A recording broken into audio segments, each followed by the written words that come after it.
kinds of tools that are not maintained anymore. So like before Amplify, there was, what was it called? Cannot remember the name anymore. Mobile Hub. And they just kind of turn it off. They don't develop it any further. And I have customers, they used it and they are kind of stuck in this mobile hub thing. That's true. There's no way to migrate into Amplify. And that's true. But yeah, usually the tools are of good quality. So that's why I'm using them.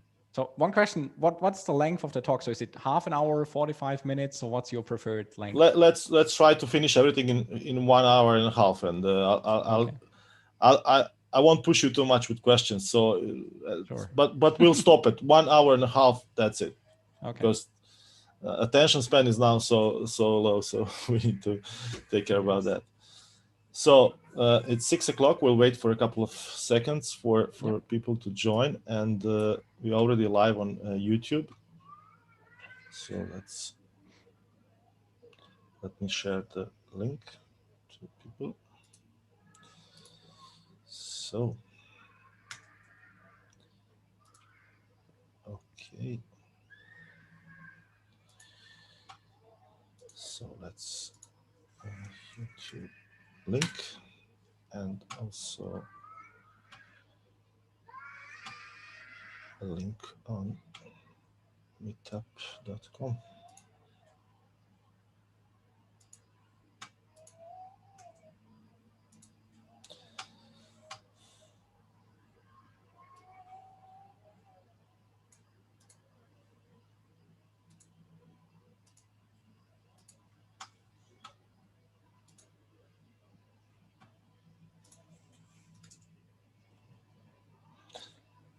Okay, Michael, we'll just start chatting, and then in a couple of minutes we'll see how many people are there. So we'll start with the presentation. So Michael, thank you for coming to our community, and it's hot in Belgrade.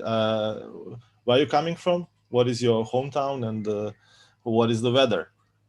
So I'm based in Germany, in the south of Germany. So the city is called Stuttgart. So it's the city where Mercedes-Benz cars and Porsche cars are made. So you might know that. And it's actually 20 degrees. So it's like degrees Celsius, not the Fahrenheit ones. So it's nice weather actually. So I'm sitting here in a t-shirt, and it's great. Same in Belgrade. Belgrade today is a very nice day. So tell us about what you do. Like you are a consultant, and you're running Cloudonaut. And tell us about that great thing that you do. I mean, it's highly professional. And tell us, how do you achieve that? How do you track all the things that come at the AWS? And you know a lot, of course, and from all these years of experience. So tell us about yourself and what you do. Yes. So I have a small consulting company together with my brother Andreas, and he's on parental leave at the moment. So at the moment, it's just myself running the company. We started 6 years ago, and at the beginning, we were focused on AWS consulting, but we always had this cloudonaut.io blog as a side project. And what we do today is less consulting and more content creation at cloudonaut.io. So you get blog posts once every week, you get podcast episodes once every month, and you get videos once every week. And everything is about AWS. So we focus on AWS, so we don't care much about all the other cloud vendors.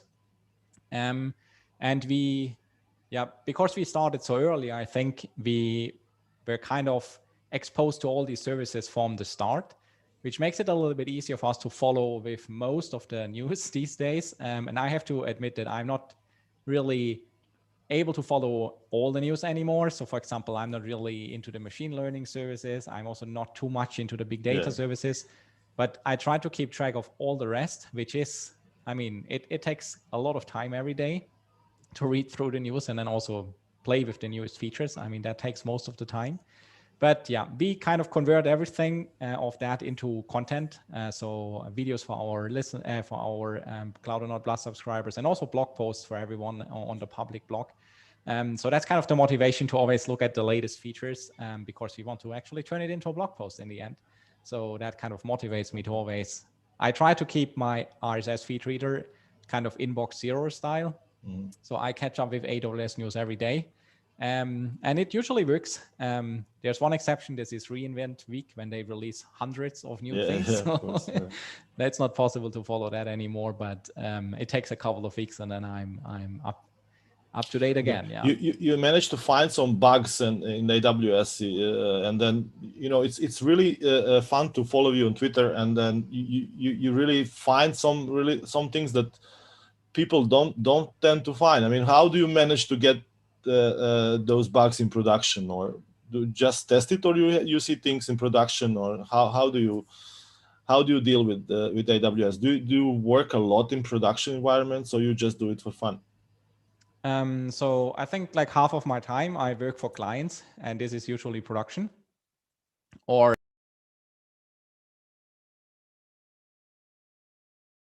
sorry. So half of my time I kind of work in production environments for our clients. And we usually don't use the latest features there, so we test them out before. But yeah, I mean, if it's a really new feature, then chances that you find some rough edges are very high. And if you run something in production using like larger numbers of instances, for example, you will also run into issues. So one of the latest one was, if you deploy to a large fleet with code deploy, like a large spot fleet, chances that an instance is killed while code deploy runs are actually quite high. And code deploy doesn't really handle that problem. And then you open a support ticket, and then the usual game starts. AWS blames you for not using the service correctly. Then you kind of provide more than enough information to kind of for them to understand that this is actually their problem. And then they escalate it to the service team, and then it takes a couple of days. And after would you say that Twitter is the best place to post a problem to AWS? I'm not sure. So usually support tickets work better. I mean, Twitter is kind of, if you post something like that is working great, then lots of people kind of join in. If you post something, okay, it's not working great, then usually the AWS people are not so happy about that. Yeah, that's true. So, that's true. But support tickets usually work. And those customers of us, some of them are enterprise support subscribers, so they have kind of high priority support. That works, but it still takes days and weeks until you really get, like, if you really run into a bug, it takes a lot of time until they confirm it, and then it takes even longer until it's fixed. So yeah. So or they don't fix it at all. Yeah. So the topic of today's conversation is event-driven systems, and you obviously try to simplify it with some nice example at CSV reports.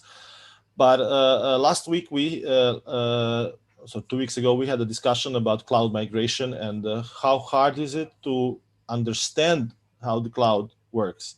So is a shift to event-driven systems like a hard thing for people to consume? Is it easy? Well, how do you feel about it? Is it something that we should just I don't know? How can we just jump from our traditional systems to something that is so event-driven? And is it hard? I think it takes some time to kind of change your mind, because if you are kind of used to this like application server model, like you receive a request, then the application server does something, and then you return the response. And if you want to kind of convert this into a event-driven way, and then it's kind of an asynchronous flow, it gets a little bit more complicated at the beginning. But I think the benefits are usually so high that it makes sense. And this is only applies to systems that are actually in kind of heavy use. I mean, if it's a internal system that is used by 100 users, I think it doesn't make much sense to kind of change it if it's already existing. But if you create a new system, or if it's a system that is constantly kind of bugging you because of problems when you have to scale and things like that, then I think it makes sense to kind of investigate if an event-driven architecture could kind of help you. Yeah. And with AWS, I think it's kind of easy to get started. I mean, usually there's an S3 bucket, maybe an SQS queue, and maybe you use kinesis, and then you can kind of get started using this new approach. And then you can kind of create very complex architectures. You can add some step functions in the game, and you can use all kinds of different messaging services like Event Bridge, and you could also do some maybe you insert some Kafka cluster into your architecture. I mean, you can kind of increase the complexity here more or less infinitely. But I think with an S3 bucket and SQS queue, some Lambda functions, you can actually do a lot. And it is much easier to kind of experiment with I would say like 2 or 3 services before you really kind of use all of the existing services, because every time you use a new service, you kind of have to familiarize yourself with the new service. So I would focus on maybe 2 or 3 services when you look into the event-driven world. And I think SQS is kind of the general purpose message queue, S3 for storing the data, and then you can actually do something. And if you're bored with those 2 services, then you can kind of add the next one and the next one and the next one, and then yeah. So that's okay, so kind of how one I more would start. question is like for you, when we're dealing with something which is based on messages, and should like and the promise is that there should be an enormous capacity in the cloud in AWS to receive and process all these messages.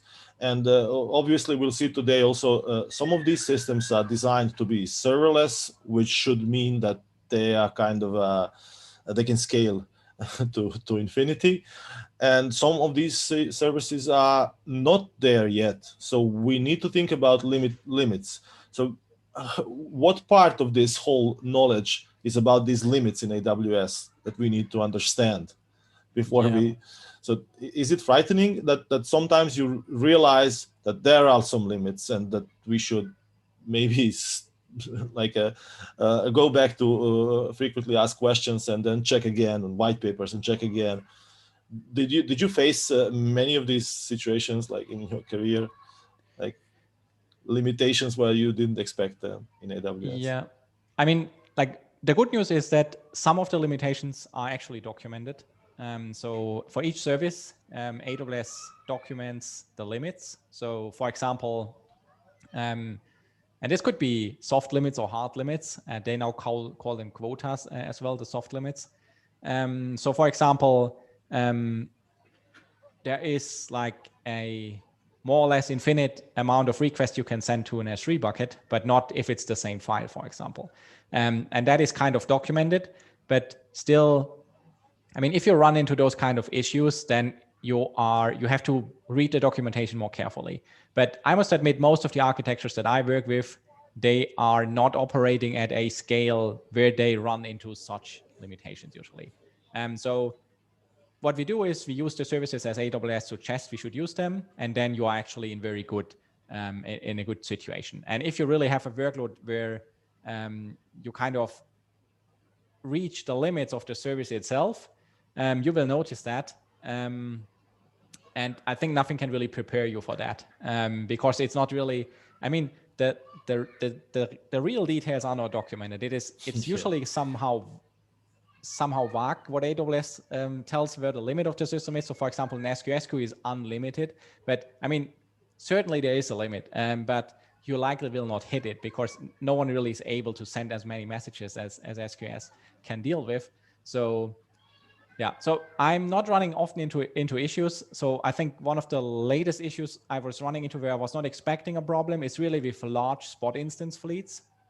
And I think there are talks about this, like from Netflix, like if you really launch thousands of EC2 instances, then you really see things falling over, basically. So not all instances are starting up properly and things like that.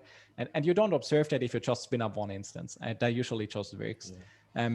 But that's the only kind of thing where I kind of touched, or I think reached kind of the limits of how many instances you can spin up at a certain, like in a minute, basically.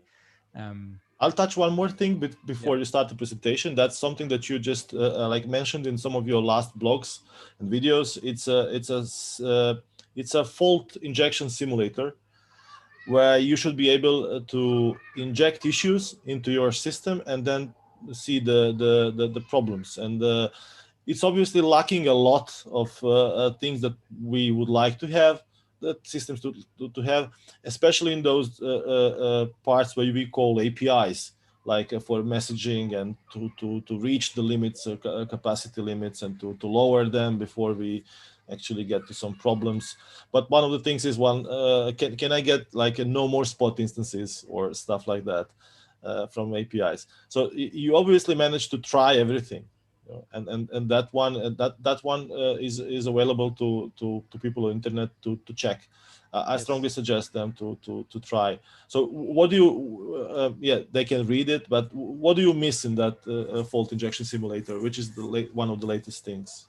Yeah, That so works. maybe I'll start with what is there, because Okay. I mean, if your workload runs on EC2, then you can just try it out. I mean, you can simulate all kinds of faults on EC2 instances with it. So for example, you can slow down the network, you can utilize the CPU at 100%, you can just terminate instances in an auto-scaling group. So that's all perfectly working. What's not working so well is if you run container workloads like ECS or AKS, there's basically no support for that. And also if you run more serverless architectures with Lambda functions, there's also no kind of real support for it at the moment. So if you are on the EC2 side, I think it's worth checking it out.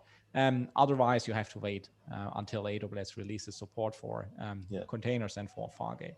So there is a way to check limits before you jump into this world. So I'm trying to make a point about limits, because in these systems, event-driven systems, people tend to send a lot of messages, and if you don't control your systems, these messages can explode.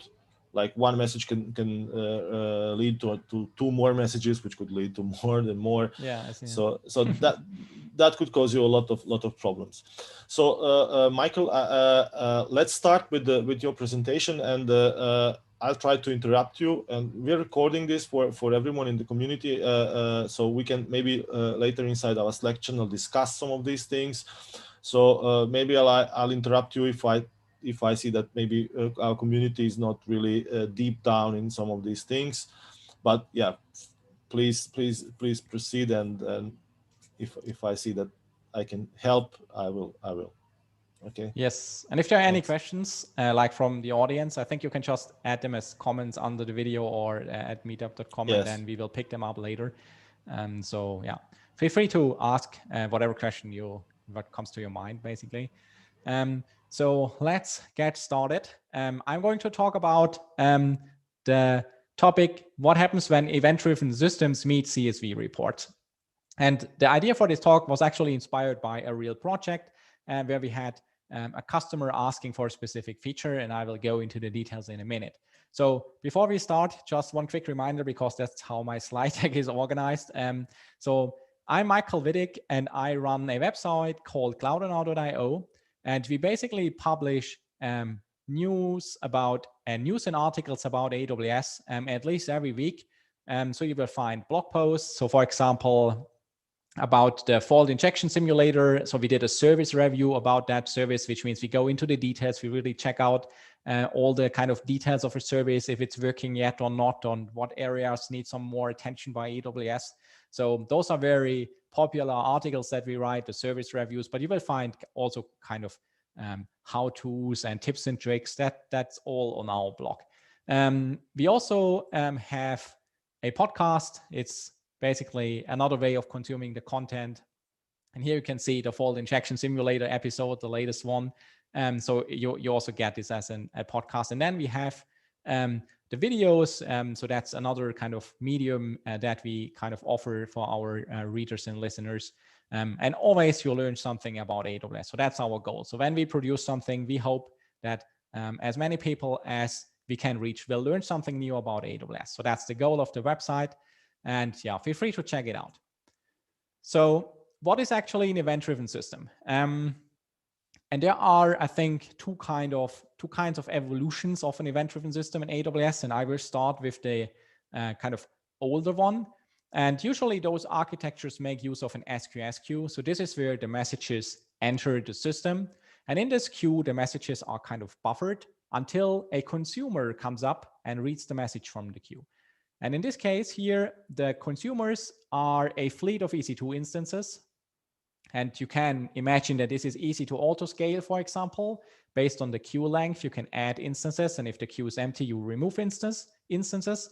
And then those instances do something. I mean, they run your business logic. And if they are done with their whatever they are doing, you can, for example, publish an event to an SNS topic. And from there, you can imagine the next layer in your architecture. So again, there are consumers on that topic, and they do something, and then they publish their result, and so on and so forth. And the cool thing is that at any moment in time, you can add a new consumer on that topic, and then you can kind of branch your architecture and develop it further based on your customer's request, usually. There's a more modern approach to the same kind of style of architecture. And this is, for example, where we have a kinesis data stream at the beginning. So it's kind of similar, but a little bit different than an SQSQ. So it comes with a guaranteed order, for example. So that is handy in some situations. And you can not only attach EC2 instances, you can also, for example, attach a Lambda function. And then we are more in the serverless space because we don't need to manage the operating system. We don't need to patch the operating system and stuff like that. So that is kind of easier to manage.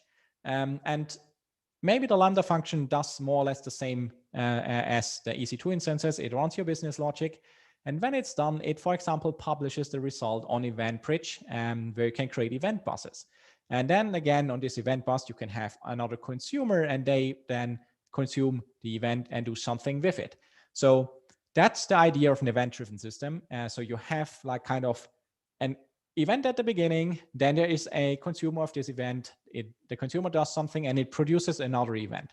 And this is kind of how this style of architecture works. And the problem here is that the events really flow through the system. So you kind of input them at one end and then they kind of travel through the system. And at the end, they kind of just fall out of the system and then the job is done. So it is not really possible to get a complete list of everything that happened in the system. But this is actually what a CSV report is about. So in our case, we have an event-driven system that scans files when they are uploaded to an S3 bucket, and we scan the files for example, viruses, for malware. So we basically check if this is an infected file.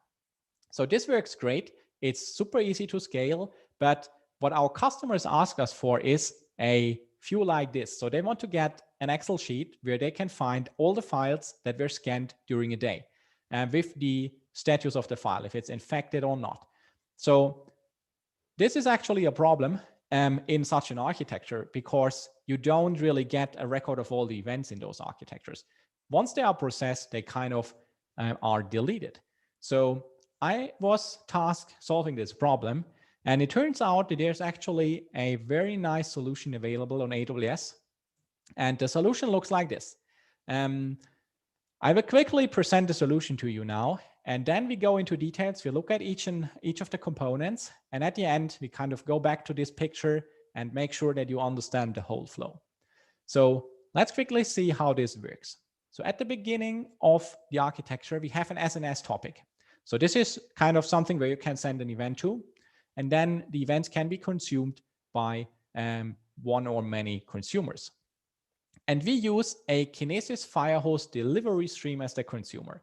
And what does Kinesis Firehose do is it kind of buffers the incoming events. And once in a while, a file is written to the S3 bucket that contains all the events.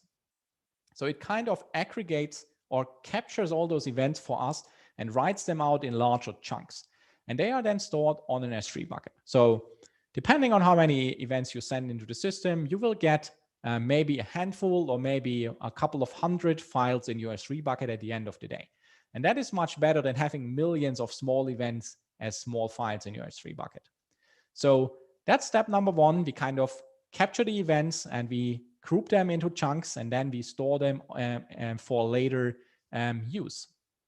So question now is, okay, how can we look at those files in this S3 bucket? So how can we generate the CSV report? And there's another AWS service that we can use, and it's called Athena. With Athena, you can run a query against an S3 bucket. So it looks at all the files in the bucket, and it generates a CSV file for us out of the box. So that's great. That's basically all you need. You need a Kinesis delivery stream, you need an S3 bucket, and you need Athena. Then you can generate the CSV. The rest of the architecture that you see here, this is just kind of making it usable for the user. So the Eventbridge rule fires once a day. It triggers a step function. The step function runs the Athena queries. And once the queries are done, it invokes a Lambda function, which sends out the email to the customer. So this is your report. Please open it and have import it into Excel, for example. So the core piece of the architecture is this side of the architecture. And this is where we will spend some time now looking at the details. So the first important component in this architecture is Kinesis Firehose. And it does one thing, and it is I would say, quite simple to administrate because it doesn't have many knobs to turn. So what does it do? It turns a stream of events into chunks in S3. And you can configure two things. So first, you can configure the interval in seconds a new file is delivered to the S3 bucket. And you can configure this interval up to 900 seconds, which is 50 minutes. So every 15 minutes, a file is written to S3 with all the events that happen during those 15 minutes. The other configuration parameter that you set is the maximum size in megabytes this file can grow to. And you can set this parameter to up to 128 megabytes. So if you now send in many, many events into the system, chances that the file reaches 128 megabytes before the 15 minutes are over are high. So a file will be just flushed to the S3 bucket once it reaches 128 megabytes, or if it's older than 50 minutes. So they basically look for both of those parameters when they deliver a file. The other nice feature of Kinesis Firehose delivery streams is the compression format. So you can, for example, gzip the content of the file, which basically reduces the size of the file by, maybe in our case, by a factor of 50%. So it kind of reduces the cost for storage, and it makes a lot of sense to, I think, compress the file. So that's very nice. Question is, how do we get the data from SNS into Kinesis Firehose? And that was actually kind of luck for me, because a couple of weeks before I designed this architecture, AWS released native support for pushing data from SNS directly into Kinesis Firehose delivery streams. So it's just a kind of type of subscriber. So it is all managed out of the box. If you are familiar with Kinesis data streams, then you might know about shards. So a Kinesis data stream needs to be provisioned up front. That's not the case for Kinesis Firehose. A Kinesis Firehose delivery stream has, and here we are back to the limits, unlimited capacity. So you can, in theory, send as many events as you wish into the system. And of course, that's not true. And that's why I say in my slides, limits apply, and they are actually documented here. So yeah, there are limits how many events you can send into the system. But the limit is very high. So don't be afraid by that. All right. So that's the first important component. Now we look at the second important component, and this is the service called Athena. With Athena, you can run a SQL query against structured data that's stored in S3. And this data can be in different formats. For example, it automatically detects JSON files, it detects CSV files. It can also go into the more, I would say, niche formats like Parquet, for example. So Athena understands all of that out of the box. But to kind of help Athena a little bit to understand this correctly, we have to create a schema when we want to query the data. And the important part to understand is this schema does not apply when you insert the data. So it doesn't work like a relational database. Like we create the schema, then we insert data into the table. With Athena, it works a little bit differently. So we insert our data and we create a schema on top of it, and it only applies when we query the data. So you can insert whatever you wish into the bucket, but the query is not going to work if the schema does not match with the content of the file, basically. So that's a little bit tricky because it's not an enforced schema here. And one big benefit for me, for my task here, is that out of the box, the result of a query in Athena is stored as a CSV file, and it is stored in an S3 bucket. So that's basically a perfect fit for me. I don't need to convert or transform that file anymore because it is by default in the correct format in an S3 bucket delivered by Athena. So that's very good for me, and that makes, I think, this very slick.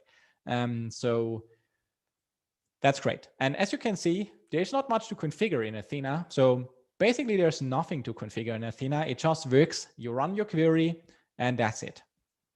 Everything kind of is abstracted away from us as users in AWS, provisions the needed infrastructure for us. Under the hood, we don't see any of that in our AWS account. All right, so this is kind of the theory. Now we will look into the AWS account. So how does this actually work? So what we are going to do is, and this is one of the key tasks to kind of solve the problem, is create the Athena table schema. Without the table schema, we cannot query the data. So we need the schema, and I show you how this works. And the easiest way to do that is following this process. First, you collect data. So you basically just wait until data pops up in your S3 bucket. And then you use a clue crawler to detect the schema. So the clue crawler looks at the data in the bucket, and by looking at the data, it tries to figure out the schema of the table. And if everything works fine, you will end up with a schema that you can then inspect using the show create table command. And then you get the SQL query for creating the table. So that's very cool. And I will show you how this works. So let me switch into the AWS console. I will make sure that you can read that. And I first start with my S3 bucket. So we will look at the data structure of the bucket. So let's see. All right. So I will look into, it's called reporting bucket, I think. Yes. So within that, I have a data folder, and this is where all the data is stored. There's a folder for each year, folder for each month, folder for each day. And then you can find all these gzip files, and they are delivered by Kinesis Firehose delivery stream. So as you can see, there are a bunch of files here. They are not that big. I mean, 22 kilobytes is not a big file, but it doesn't matter. It works for our demo here. Okay, so if you would look into such a file, you will see JSON blobs in those messages. So what we're going to do now is I will create a clue crawler to detect the schema of the data.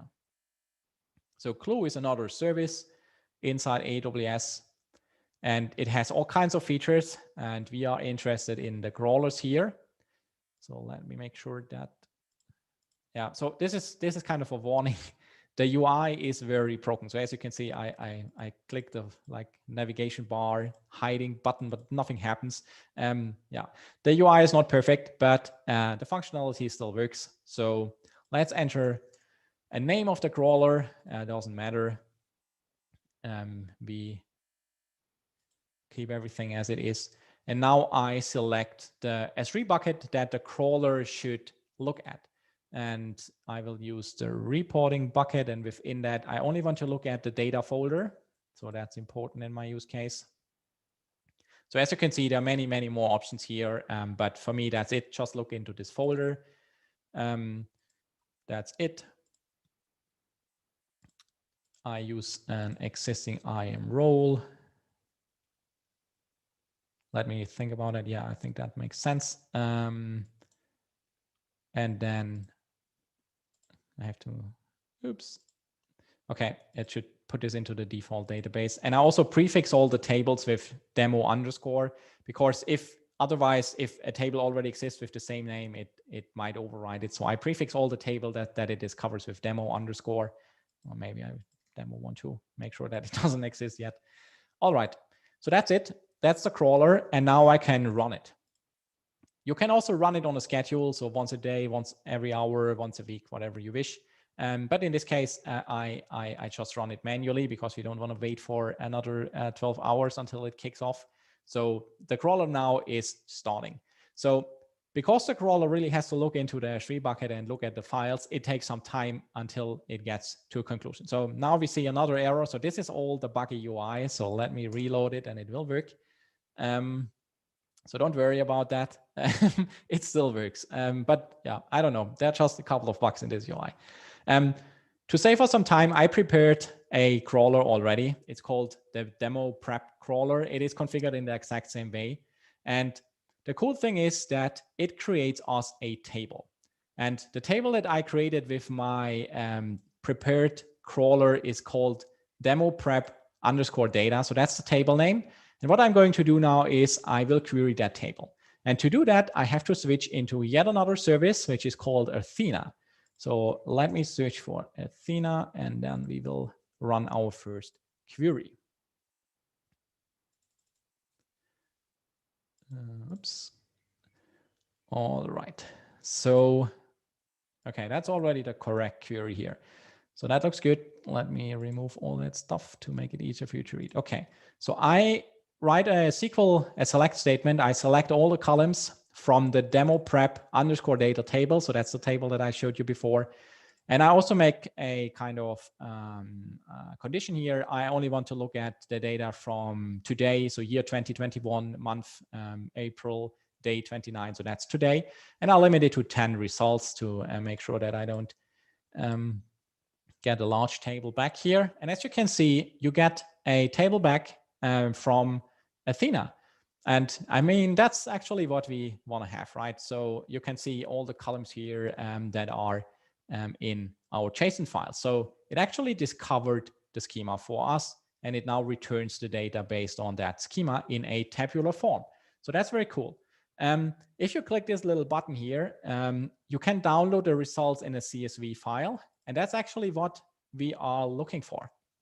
So that is what Athena provides us out of the box. It's a CSV file, and it is stored on an S3 bucket.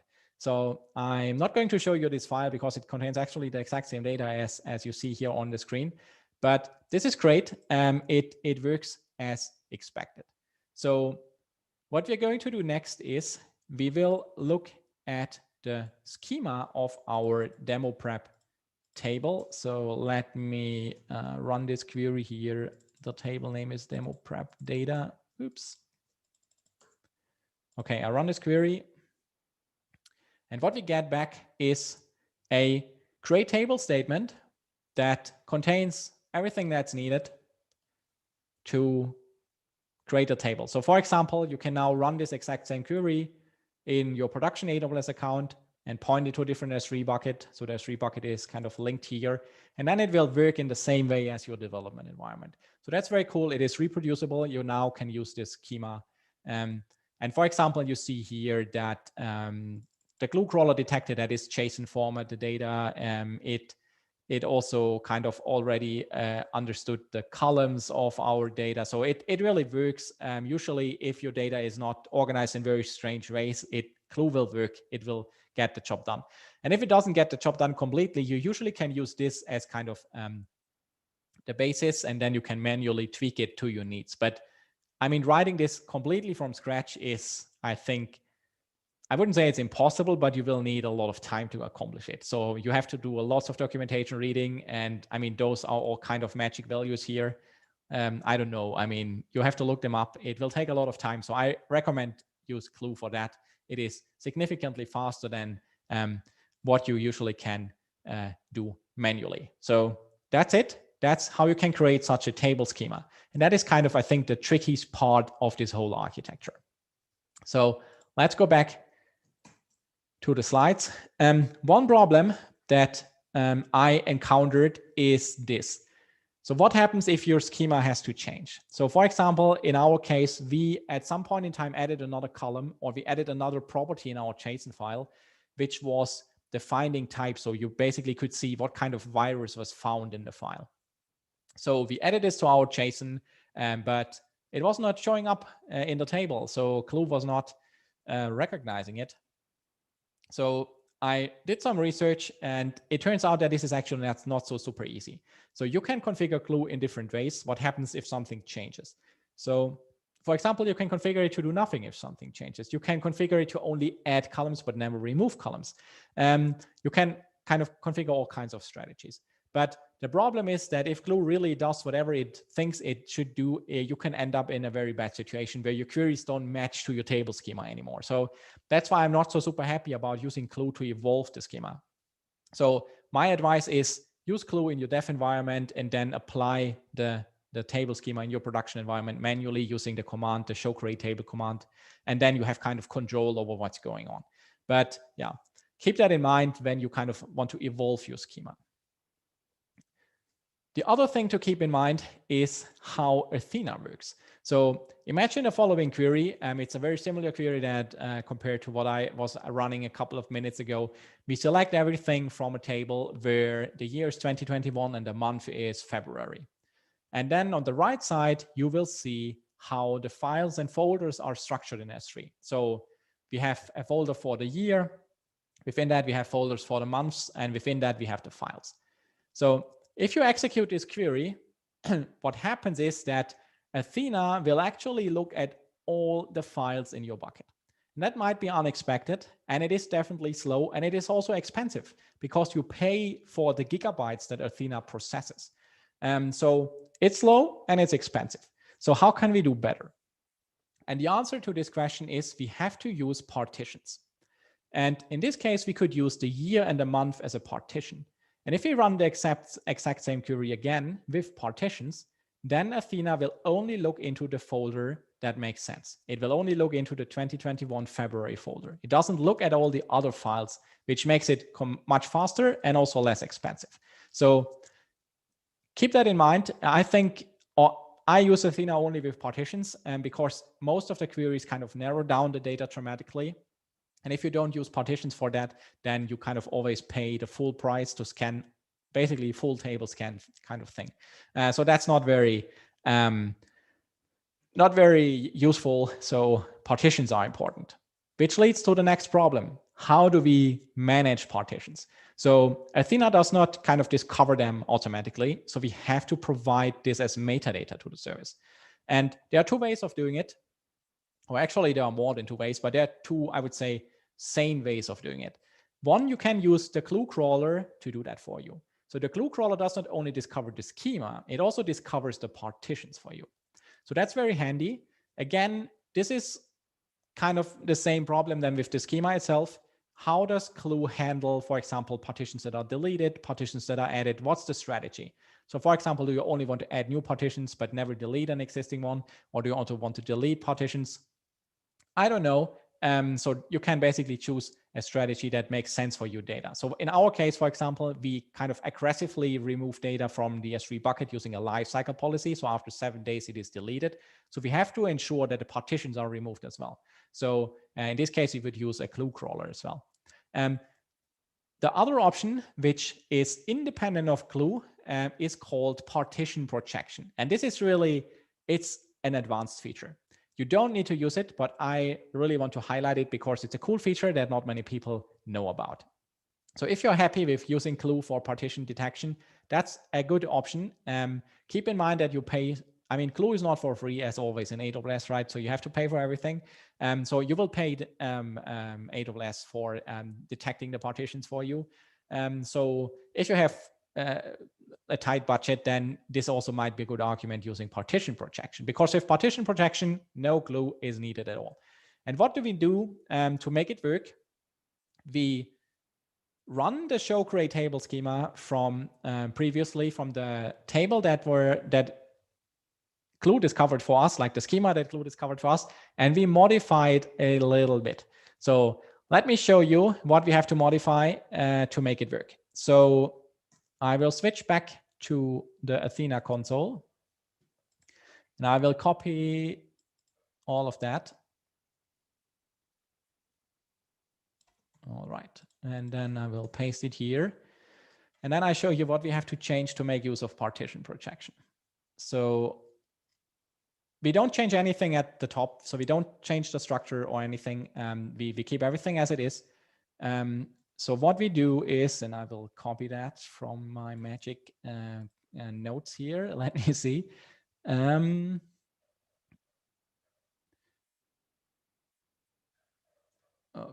let me remove that.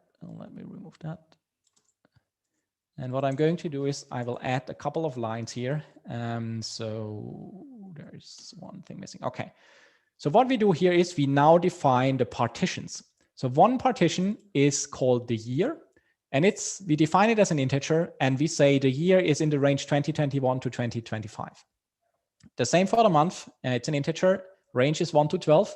But this time we also specify that this is represented as 2 digits. So if the month is, for example, 2, it will add the 0 in front of it so that it converts into 02. And same for the day. It's a range 1 to 31, 2 digits represented as 2 digits. And then the last option enables partition projection. So this basically defines our partitions, and this enables the feature. So we don't really specify each individual partition. We only kind of specify the range of the values that make the partitions. So let me execute that query. But before I do that, I have to rename the table because it already exists. Okay. So let's hope the best. Run the query. Okay, it worked. So that's good. So that's great. Let me run a query against this new table. So the table is called demo prep data 2 table, and it runs, I mean, it's exactly the same query as before. we get exactly the same result as before. But this time, there was no need to use clue to detect the partitions. And to show you how this actually works, where you can see the partitions, if you click on, so I switched back to the clue service, so sorry for the quick context switching here. And if you look at the table, you can click on the few partitions here. And here you see, okay, there are actually 2 partitions discovered by clue in the demo prep data table. And now we look at the table that I just created, the data2 table. We look at few partitions and you see there are no partitions here, but it still works because we have partition projection enabled.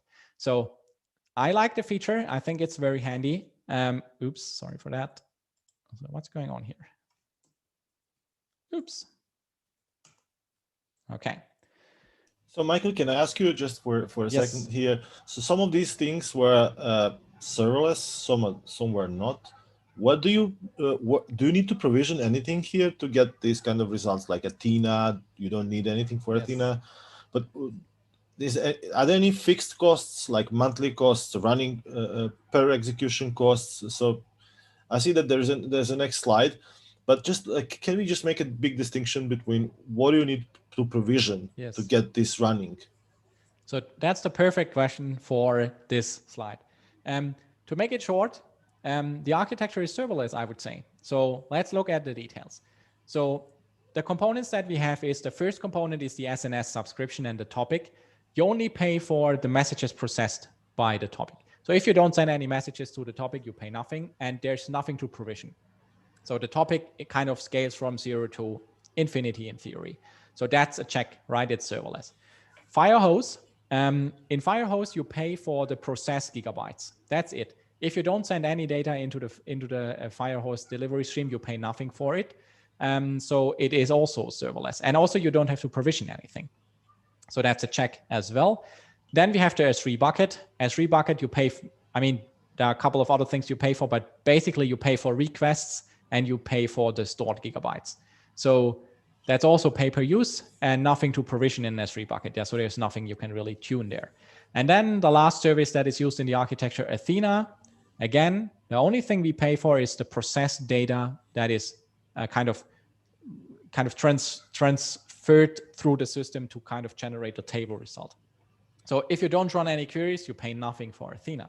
And you also don't have to provision anything with Athena. You can run any query that you wish. Athena will make sure it works. So Michael, what things can go wrong with this? So if that's a nice for a small example, okay? Yes. But let's say we decide to use it, and then yeah, what kind of a problem can we have with Athena or just you just mentioned one of these things like you pay Athena for the gigabyte of analyzed data. Mm-hmm. Even if you're looking for just one line, you will just pay. You will pay for all the data that was crawled. So yes. So what are the risks in this architecture so far? Yeah, so that's a good point. So for example, if our S3 bucket is 50 gigabytes in size and we don't have any partitions and we want to look for a single line, we will scan 50 gigabytes and we pay for 50 gigabytes. So there is one guardrail that we can enable. I can quickly show you that. So you can limit the amount of data a single query is allowed to process. To do that, you configure what's called the work group in Athena. So I wasn't talking about that. But if you, let me select one. If you use the work group, you can have data usage controls. And here you basically can say, okay, I limit this to 10 megabytes per query. So if a query touches more than 10 megabytes of data, it kind of stops. It is canceled. Or you can maybe set this to 1 gigabyte or something. So that's one kind of guardrail to make sure that you don't spend like infinite amount of money on your queries.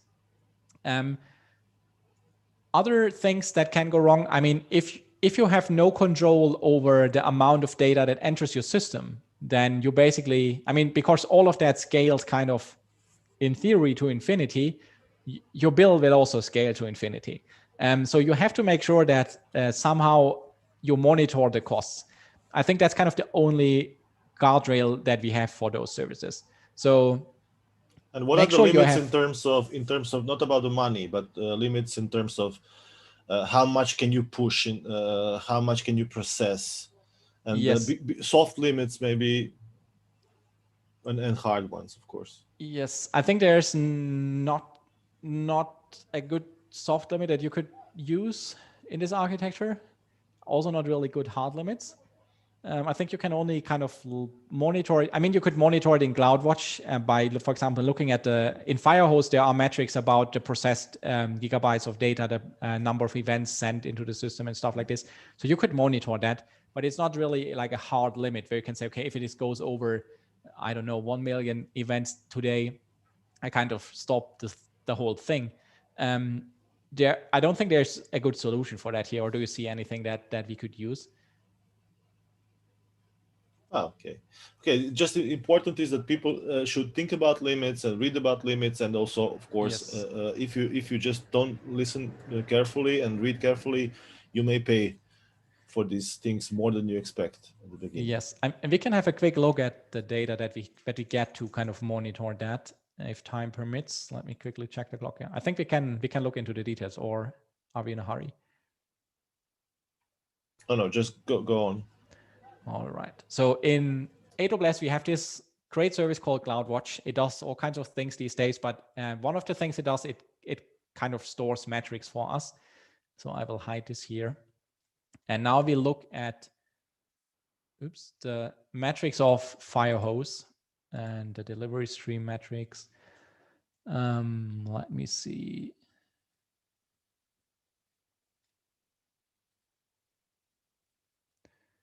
So I think there's, here, incoming bytes. So that might be a good one. So now we change this here a little bit. The sum. So that could be one metric that you want to monitor.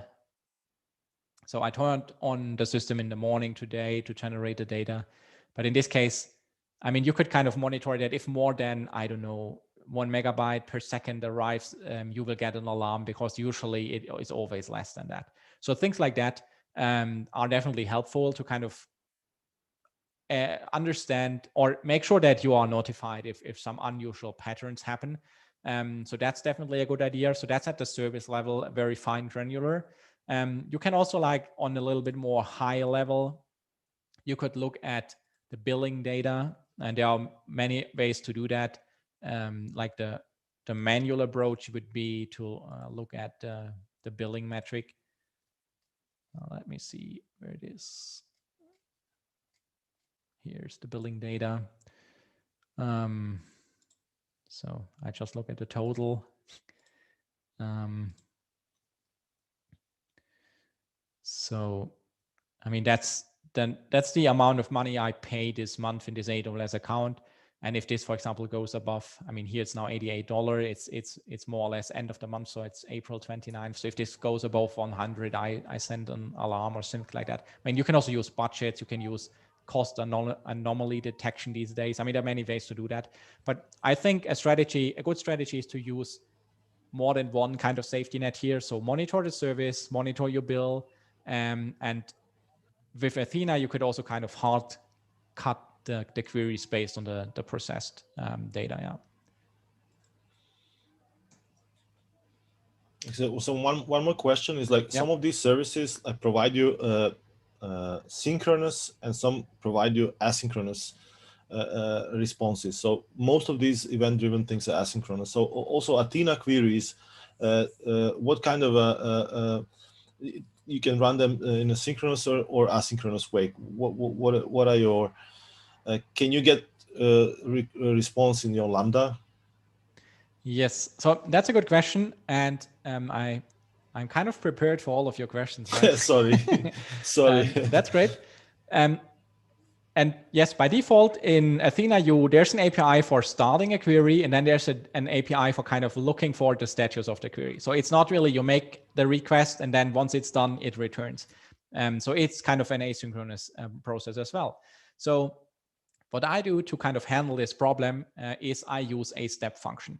And the cool thing about step function is that they natively integrate with Athena, and they do the waiting for us. So basically in step functions, I can say, okay, run this query for me. And once it's done, let me know, and then we continue. You could implement this on your own in a Lambda function on an EC2 instance. But I think I mean, I'm kind of a lazy guy, right? So I use step functions to do that for me. And it is actually, I think, a convenient way to do it, because what I also do with step functions is I actually run multiple queries in parallel. So I run one query. So in this case, with the virus scanning, I run one query, for example, that shows me the top 10 infections of the day. I run one query that fetches me all the infected files, and I run another query that gives me some statistics about over time how many files were uploaded into the bucket, for example. And with step functions, you can kind of parallelize that. You can kick off all the queries at the same time, and then the step function waits. And once all of them are done, you kind of execute the Lambda function and send out the email. So that's, I think that's the recommended way. So this is how I would do it. But I mean, if you have no experience with step function, it's not required. So everything that you see here, like all of that, is kind of, I mean, that's nice to have. I mean, that's just, I mean, I was kind of playing around with it, and I used all those services. It's not needed. You don't need to use step functions. You don't need to use Lambda functions. If you only want to get the CSV file, Athena and Firehose is all you need. But yeah, if you want to make it a little bit like nicer looking and send out emails and stuff, then you need to add those extra pieces here. And I can maybe show you quickly the step function to, I mean, this kind of answers your question then in not only in theory, but also in how it really looks like in AWS. So let me open the step function. So that's the one. And step function, let me make this a little bit bigger for you. Okay. So with step functions, you can model a so-called state machine. So the state machine starts somewhere and it also ends somewhere. So it's a finite state machine, not an infinite state machine. So it has a start, it has an end. And you can run steps in sequence. So for example, the first thing is I run a step that it generates the SQL queries for me, because my queries are a little bit more complex. So I generate them in a Lambda function, for example. And then I run a drop table command in Athena. I run the create table command in Athena, just making sure that everything is in good shape. And then I run things in parallel. So this is where I run 4 Athena queries at a time. And once they are all done, I trigger my send email Lambda function, which basically kind of prepares the data a little bit and creates the HTML, the email, the HTML email, and then sends it out using SAS. So that's one way of doing it. And I mean, the disadvantage here is that state machines are defined in the Amazon states language, which, I mean, it again takes time to kind of really understand it, how it works. But what you see here is, besides all the clutter that you need to add as well, there is a type that's called Athena start query execution.sync, and that's the one that waits for the result. You specify the database against you are running, and you then here specify the query. And this is more or less the same interface as before. Now this time it's executed by step functions. So you can kind of paste the SQL query here, and it will work. And that's more or less what I do here in the step function. Yeah. So I hope that kind of answered your question. Yeah. The question also was about like time limits when if you are in Lambda, and how much time it takes for a query to run, and step function is a very nice way to have these things like running forever. Yeah, step function is very patient, so it waits for up to a year. But I mean, I definitely have defined timeouts here, so I don't know. I think I wait 1 hour or something, because you also want to cancel the query if it runs too long, right? I mean, there are 2 ways to kind of get costs under control. One is limit the megabytes it can process, or also limit the time it is allowed to run. So I have timeouts configured here, so I don't know what exactly the timeout is. I think it's maybe 30 minutes or something. And then step function is killed, and the query is canceled, hopefully, by the step function. But yeah, so that's a great way to wait longer than, and also it's a very cheap way to, it's cheaper than running a Lambda function for 5 minutes. The step function you don't pay for the 5 minutes the step function waits. Okay, so we already looked at the costs. It's time for a summary. So I hope you have now a better understanding of this kind of architecture. So let's quickly summarize what we have. So we have kind of a starting point into our architecture. In this case, it's an SNS topic, but you could imagine that this is replaced with whatever you wish. So for example, Firehose comes with native integrations with the IoT service, with CloudWatch logs, CloudWatch events, EventBridge. They're all natively integrated with Kinesis Firehose delivery stream. If you, for example, wish to use an SQS queue in front of it, then you would need a Lambda function in between. The Lambda function would then kind of pass the message into Kinesis Firehose. But with the services that I mentioned, IoT, CloudWatch logs, and EventBridge, there's native integration. So AWS will handle all the data passing, because to be honest, the data passing is not the easiest thing. So you have to, like, if Kinesis Firehose throws a 500 error, you have to retry. And so, I mean, it's work to do to properly implement it. So if there's a native integration, I would also go that way. So it's much easier for you. Once the data is in Kinesis Firehose, it will kind of be delivered into your S3 bucket every 50 minutes or every 128 megabytes in my case, and that's configurable. So we talked about that. And once it's in S3, we kind of half done, the job is half done.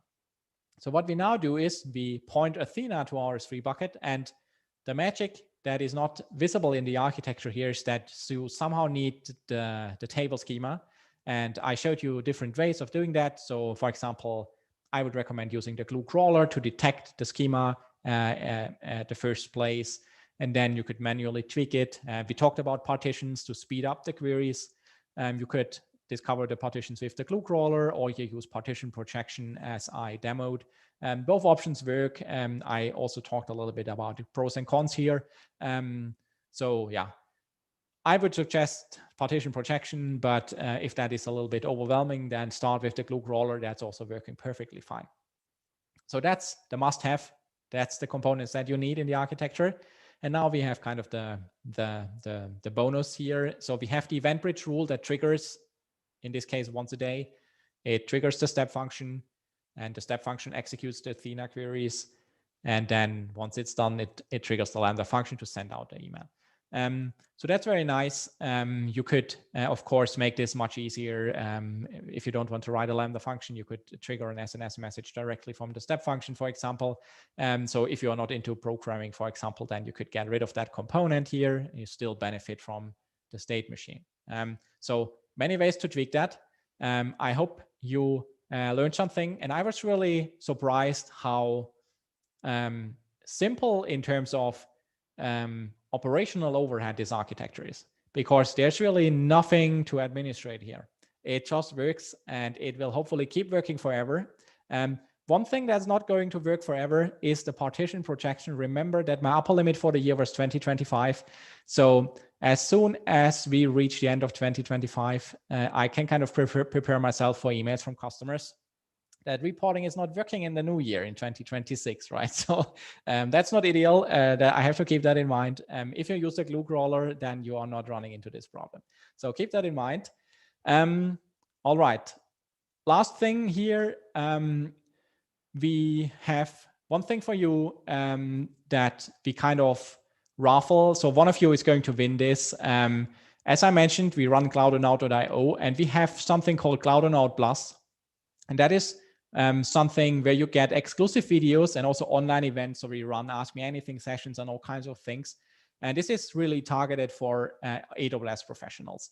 And we charge 150 euros per year for that subscription. And here you can win a 1-year subscription. So it's worth 150 euros. And what you get is basically you get a source of inspiration. So every week we show you something that you probably haven't heard about in the AWS world, and you can use that then in your day-to-day job to kind of either speed up your workflow or kind of discover new areas, new features. We also talk about security. So there is something for everyone in that. It also helps you to stay up to date because we look at all the new features. For example, FIS. So we tell you it only works for EC2 if you are in the container or Lambda space. Just forget about it and revisit it in 6 months. But at the moment, you don't need to spend any time on it. And then last but not least, of course, it helps you to deepen your knowledge, because if you learn something every week, I mean, at the end of the year, you'll learn a lot. So we will raffle this to one of the users who write a comment. So help me out with that. I think it was on meetup.com, right? Yeah, on meetup.com on our user group. Just make any comment, and we'll send you a subscription for Cloud.io. I strongly recommend people to check, even if even the free content is nice, and but still, I mean, there is a lot of there. And try and check and see if there is more of the content that would be really of interest for you, for really as an enterprise customer also. And Yes. Michael, I want to ask you a couple of questions more about your architecture here was completely wired with using AWS services. You didn't have to write any code here.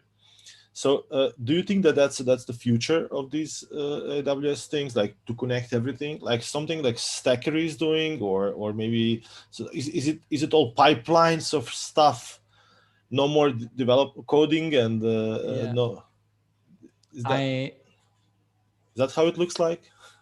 Yes, I mean, I was surprised that it was actually so easy and that it actually worked. And this is one of the first real requirements that we received that we could solve without. I mean, the Lambda function was just like it's not needed. It's just like a kind of an add-on.